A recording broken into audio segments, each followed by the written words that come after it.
तो हेलो दोस्तों, क्या आपको भी रहस्यमय स्थल के भ्रमण और उसके रहस्यमय कहानियाँ सुनने की जिज्ञासा लगी रहती है? तो चलिए आज हमारे साथ आपको ऐसे ही सफ़र पर जो कि जितना रहस्यमय है वहाँ जाने के रास्ता उतने ही रोमांचक है। इस सफ़र पर आपको टेढ़ी मेढ़ी रास्ते, पहाड़ियाँ, झरने, नदियाँ, डैम, जंगल ये सभी मिलने वाले हैं। इन सभी चीज़ों का मज़ा लेने के लिए आपको बिहार से बाहर जाने की ज़रूरत नहीं है। हम बिहारियों को यह मज़ा बिहार में ही मिलने वाला। यह यात्रा जितना साहसिक है उतना ही सुखद। तो नमस्कार दोस्तों, मैं हूं आपका दोस्त विनय। आपका स्वागत करता हूं हमारे चैनल विनय मौर्य पर। दोस्तों, बिहार के आज के इस सेगमेंट में सफ़र करेंगे गुप्ता धाम गुफा की। राजधानी पटना से करीब 150 किलोमीटर दूर रोहतास जिले के चेनारी प्रखंड में कैमूर की पहाड़ी पर गुफा में स्थित गुप्तेश्वर धाम अपने अंदर कई रहस्य को समेटी हुई है।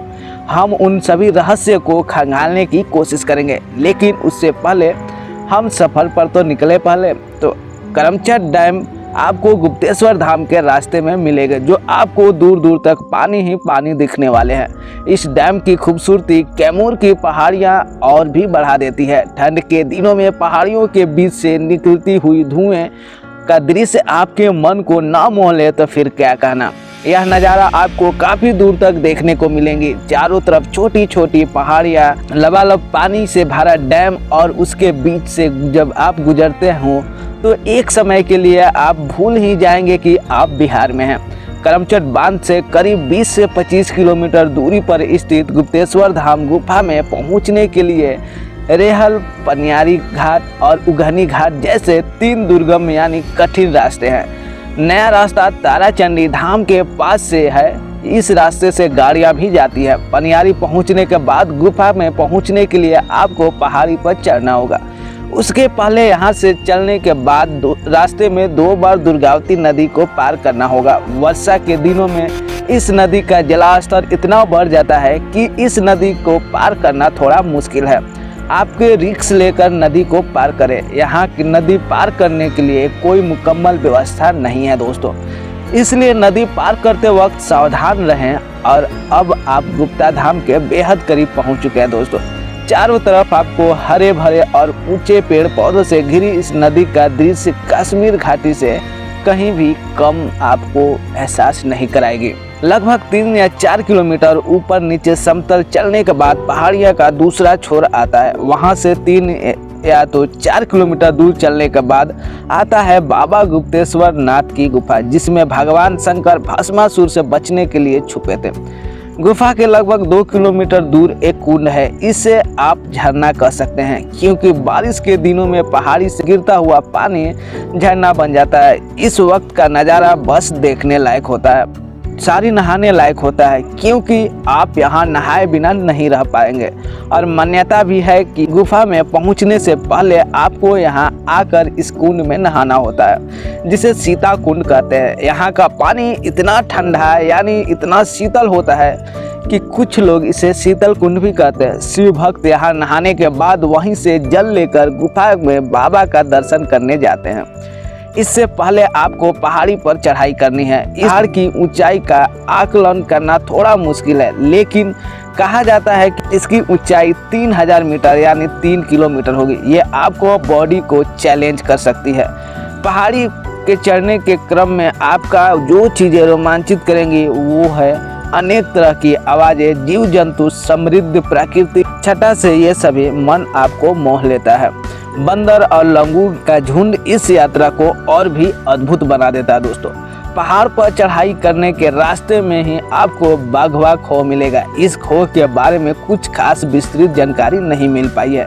जैसे ही नाम से यह स्पष्ट होता है कि यहाँ बाघ की मांद रही होगी, लेकिन जो भी हो यहाँ भी आपको रोमांचित करेगा। इस मांद के चारों तरफ का नज़ारा देखने लायक है।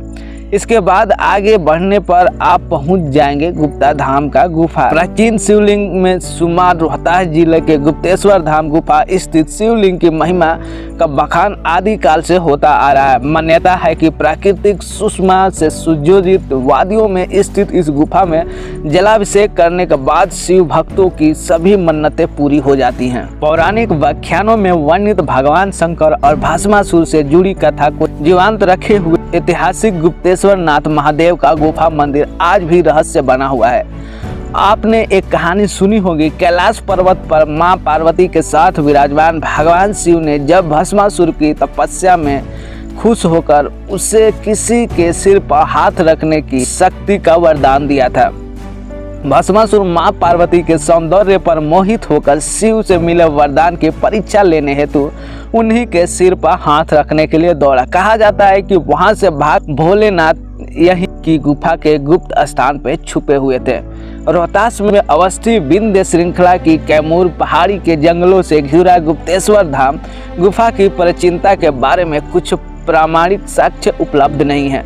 इसकी बनावट को देखकर पुरातात्विक अब तक यही तय नहीं कर पाए कि यह गुफा मानव निर्मित है या प्राकृतिक निर्मित। गुफा के अंदर काफी अंधेरा होता है, इसके लिए यहाँ कृत्रिम बिजली उपलब्ध है। गुफा के अंदर पानी गिरने से पत्थर पर काफी फिसलन है। अपनी जान की रक्षा यहाँ स्वयं करें। गुफा से लगभग 363 फीट अंदर जाने पर बहुत बड़ा गड्ढा है जिसमें लगभग साल भर पानी रहता है, इसलिए इसे पाताल गंगा कहते हैं। यहाँ बक्सर से गंगा जल लेकर शिवलिंग पर चढ़ाने की परंपरा है। इसके आगे यह गुफा काफी संकरी हो जाता है। गुफा के अंदर प्राचीन काल के दुर्लभ शैल चित्र आज भी मौजूद है। इसी गुफा के बीच से एक अन्य गुफा शाखा के रूप में फूटती है जो आगे एक कक्ष का रूप धारण करती है। इसी कक्ष को लोग नाच घर या घोड़दौड़ कहते हैं। इस मिलन स्थल से एक और गुफा थोड़ी दूर दक्षिण होकर पश्चिम चली जाती है। इसी में गुप्तेश्वर महादेव नामक शिवलिंग है। गुफा में अवस्थित शिवलिंग वास्तव में प्राकृतिक शिवलिंग है। शिवलिंग पर गुफा की छत से बराबर पानी टपकते रहता है। गुफा से टपकता हुआ पानी जिसे लोग अमृत का प्रसाद समझकर उसे आमतौर पर ग्रहण करते हैं। दोस्तों, ये थी गुप्तेश्वर धाम की यात्रा। अगर आप थोड़े एडवेंचर और थोड़े आध्यात्मिक हो तो आपके लिए गुप्तेश्वर धाम की यात्रा अच्छा विकल्प होगा दोस्तों। तो उम्मीद है दोस्तों कि ये वीडियो आपको आज बहुत इंटरेस्टिंग लगी होगी। दोस्तों, अगर वीडियो आपको अच्छी लगी तो प्लीज़ वीडियो को एक लाइक कर दीजिए और कमेंट करके बताइएगा कि आपको ये धाम कैसी लगी दोस्तों। तो फिलहाल आज के लिए इस वीडियो में इतना ही दोस्तों। मिलता हूँ मैं आपसे अगली वीडियो में, तब तक के लिए जय हिंद जय भारत दोस्तों।